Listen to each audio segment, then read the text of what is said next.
So this is chapter 2 of the Monster Inside. Hopefully you enjoyed the first one that I did, and we're gonna just jump right into this one. It's been very interesting so far. We might have a monster on our hands. Very appropriate seeing as how Halloween is right around the corner, so let's get on it. The scene was already picked clean by the cops days ago, but I've got a knack for finding the things others overlook. Uh-oh. A knack more of a symptom of a condition. Other less useful symptoms I kept in check, but for the time being, my keen sense of smell would come in handy.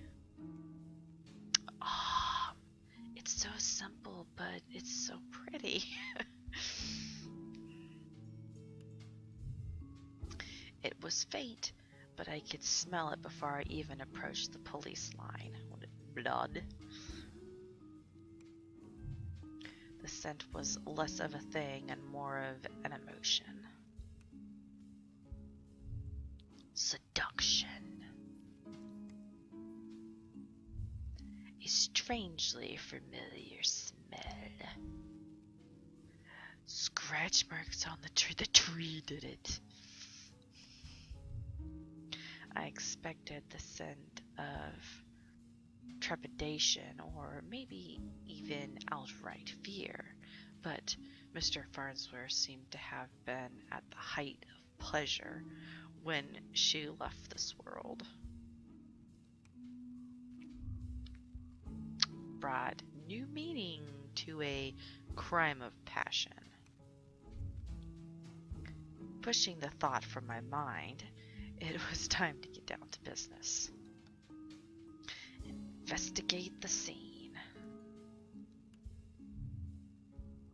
Muddy footprints everywhere, difficult to pick out anything from the prints the cops left behind in their haste. But cops don't wear $2,000 pairs of Carquinos. It looked like Mr. Farnsworth was there that night and walked away on his own 2 feet. Investigate some more. A tree. Oh, it's a burn mark. A burn mark on a nearby tree caught my eye. I ran my fingers along its length and felt a chill down my spine. This wasn't just any burn mark. This was the mark of ancient magic. It's doubtful the cops would have picked up on it. Could Lily have been right? Something unnatural was at play here? But I was no stranger to the strange. After looking around for a while longer, I realized the park had given up all it was hiding from me. So I trudged back to my apartment and my head hit my pillow like it owed me money.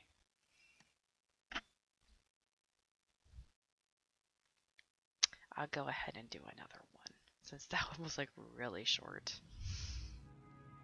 The next morning I was reeling from another bout of ghoulish nightmares, but I tried to hide my discomfort when I saw Lily was already sitting outside my office.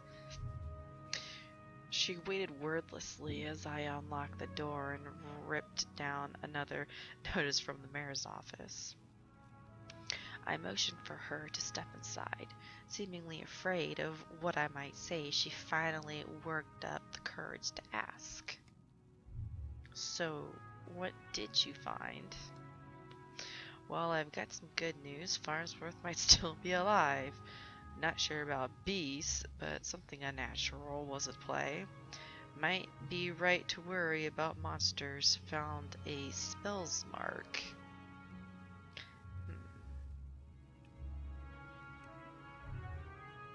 Unnatural? How do you mean? A spell's mark.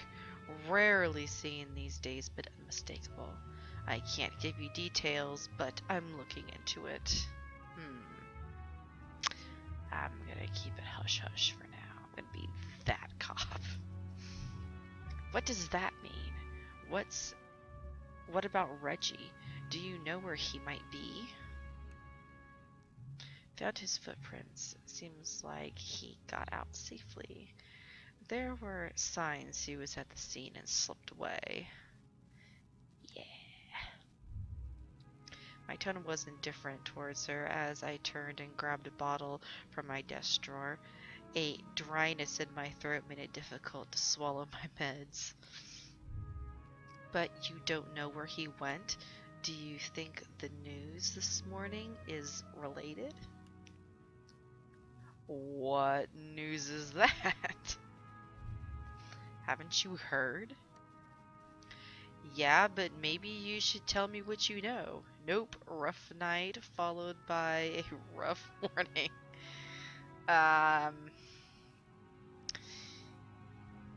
Let's bluff it.